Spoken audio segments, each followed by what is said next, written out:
welcome back to this free-for-all Friday edition of Focal Point. AFR Talk. Brian Fisher is my name. The program is Focal Point. The network is AFR Talk. 888-589-8840 is the number to call. Talking toward the end of the last segment about the tough day that Chuck Hagel had. And again, Barack Obama doesn't even care. He's hoping that he is confirmed by the Senate. That's going to be an issue. Even some Democrats were pretty shaken by the utter ineptitude of Chuck Hagel. But he's anti-military. He's anti-America. He's pro-Muslim. So he checks off all the boxes that they are looking for. And he's been hard on the nation of Israel, referred to the Jewish lobby one time in kind of a snide way. He wants to have direct talks with Iran. He doesn't want Hezbollah or Hamas, one or the other, doesn't want resist them being classified as a terrorist group, even though they've been officially labeled that way by our government for 15 years. So here's Lindsey Graham cornering Chuck Hagel and challenging him on his accusation that the Jewish lobby is intimidating senators. Let's listen. One person, in your opinion, who's intimidated by the Israeli lobby in the United States Senate? Well, first... Name one. I don't know. Well, why would you say it? I didn't have in mind a specific person. Do you agree it's a provocative statement? That I can't think of a more provocative thing to say about the relationship between the United States and Israel and the Senate or the Congress than what you said. Name one dumb thing we've been goaded into doing because of the pressure from the Israeli or Jewish lobby. I have already stated that I regret the terminology. But you said back then it makes us do dumb things. You can't name one senator intimidated. Now give me one example of the dumb things that we're pressured to do up here. We were talking in that interview about the Middle East, about positions, about Israel. So he has no answer. Intimidated, can't name one senator been intimidated.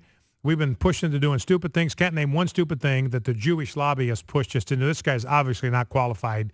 He's not qualified to run a convenience store, let alone be the next Secretary of Defense and run the United States military.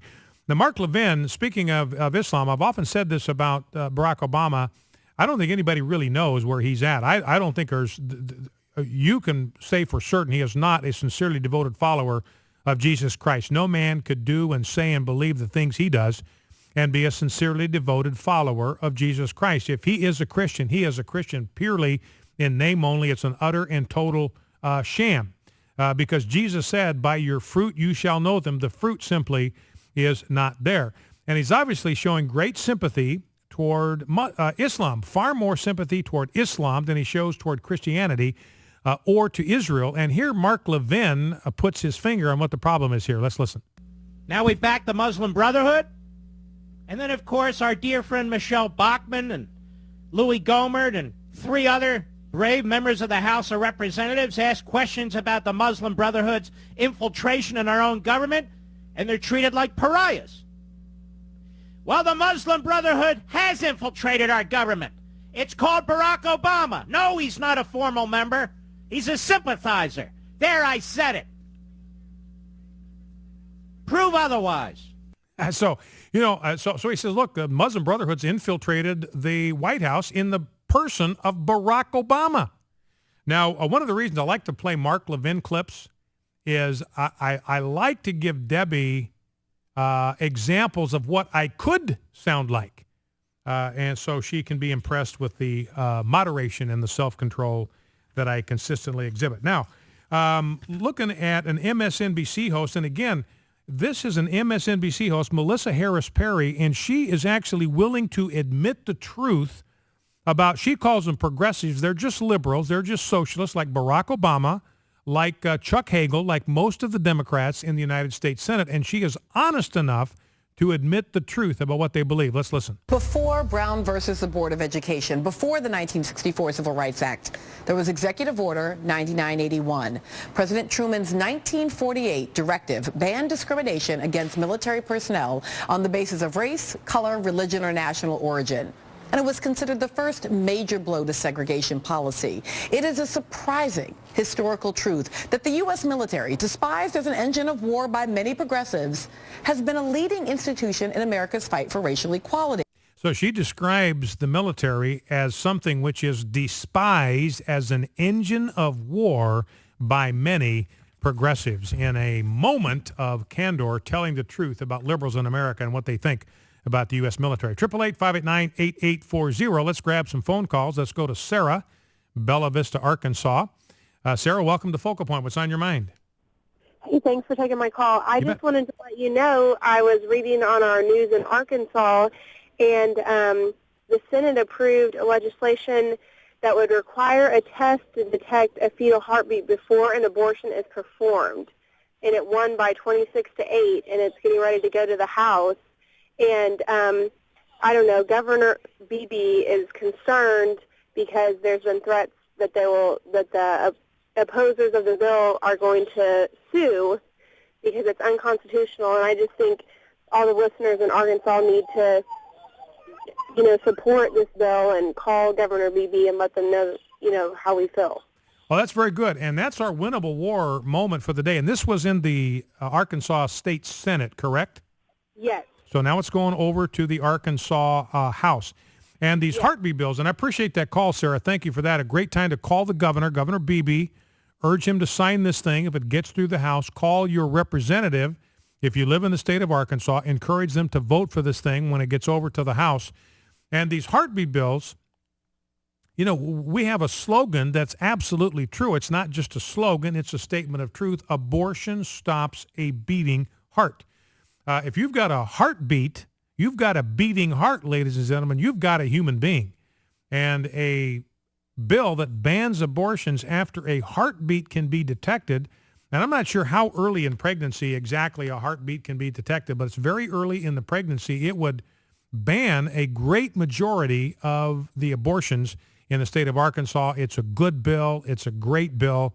So encourage your folks in Arkansas to support that thing, your elected representatives. And that's our winnable war moment for today, that the Arkansas Senate wants to protect babies from the moment that their heartbeat can be detected. Thanks, Sarah, for the call. Appreciate that. Let's go to David, Columbus, Ohio. David, you're on Focal Point. What's on your mind?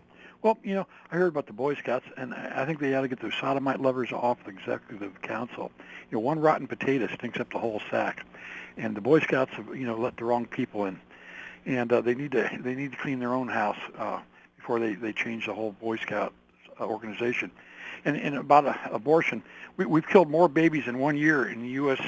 through abortion than what died in all our wars combined. It's easy to be pro-choice if you're not the one being killed.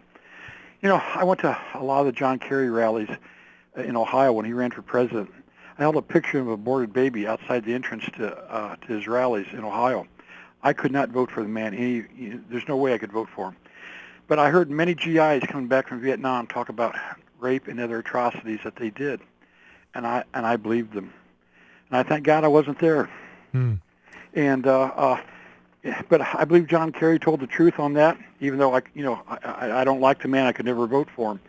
But just like our sports stars, the heroes of our wars, can do no wrong, and military officials look the other way. All right, David. Listen, I appreciate the call. Thank you for that. And my feeling, we may have a difference of opinion. I'm sure some of what John Kerry talked about in his testimony in 1971. I'm sure that. That happened in various places. I mean, war is a brutal place. So, but to think that stuff was characteristic of what the United States military did, I don't subscribe to that view.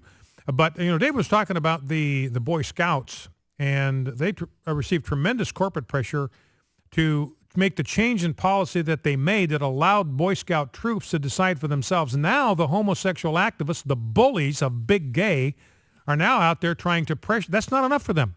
They want to pressure the Boy Scouts to order every scout troop in the country to normalize homosexuality. So again, I've told you it's never enough with these people. They're relentless. You can never give them enough. That's why we got to stand up to them. We cannot give an inch. Never, ever, ever give a single solitary inch to the homosexual lobby, because this is what happens. It's never enough for them. You'd think they would be celebrating, dancing on the grave of the Boy Scouts. They are not. They're not content for the Boy Scouts to allow each troop to make this decision for themselves. They're going to insist, they are going to demand that the Boy Scouts order every single scout troop, including the one that your son belongs to normalize homosexuality. And they have added, the Human Rights Campaign has added a category to their corporate equality index where if a corporation so much as gives $1 to an organization that believes in natural marriage, they are going to get a demerit from the Human Rights Campaign. Let's go to Joe, Little Axe, Oklahoma. Joe, you're on Focal Point. What's on your mind? Well, I got a whole bunch on my mind now, but how do you goof up the Boy Scouts? You let the gays run the thing. But that's not my statement. You notice how Barack Hussein Obama will give guns to Barack Hussein Morrissey. I'm just joking about that name, but give him to Morrissey, get him weapons of mass destruction more than anything, cannons and planes. Yeah, the F-16s and the tanks. And then take away our guns from us, you know what I mean? Yeah, so arm the... I think what's his name's right. Yeah, that's a good point, Joe. He's arming the Muslims in Egypt that believe the Jews are apes and pigs. What are they going to use those F-16s for? What are they going to? The chances are good that they're going to use them against Israel. What are they going to use the Abrams tanks for? They're going to use them against Israel. And so he's arming the enemies of Israel while he is seeking to disarm the American citizens. That's a great point, Joe. Listen, I appreciate that call. Thank you very much for that. Coming up against the end of the hour here, Focal Point AFR Talk. And again, going back just for a moment to the Boy Scouts, again, what the Human Rights Campaign is doing is they have changed their criterion, and they're complaining that any scout unit in the country now can institute its own ban on gay people. And they're outraged at this, so they are announcing a new criterion in their corporate equality index. Up to this point, it's been their internal personnel policies. Now, companies in the future will have to demonstrate that they do not donate to organizations that discriminate, that is, support natural marriage, even at the local level. Focal Point AFR Talk. American Family Radio.